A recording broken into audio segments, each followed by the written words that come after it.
กาศสวัสดีสบายดีน้องเบิดสุขุสุคนวันนี้มาพ่อกับบ่าวแย้มภูทองเนาะคนมันอยู่ป่าคือเก่านี่บรรยากาศ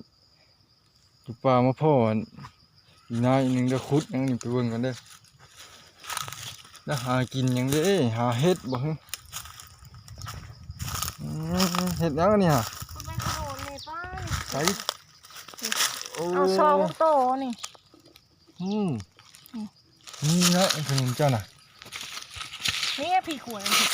ใช้แบบไรขวยมันน่ะ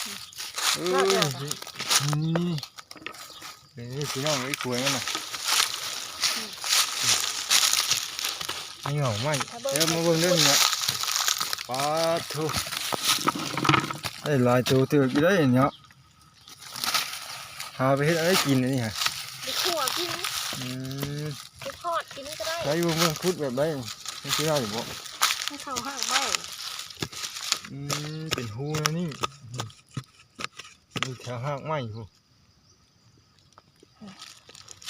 อันนี้นะพี่ยังไม่ผูกมาอยู่ป่าครับว่ามีนะมาพ่อเพิ่นคุดนี่เดี๋ยวมาเบิ่งมาทายเบิ่งมันนี่นะ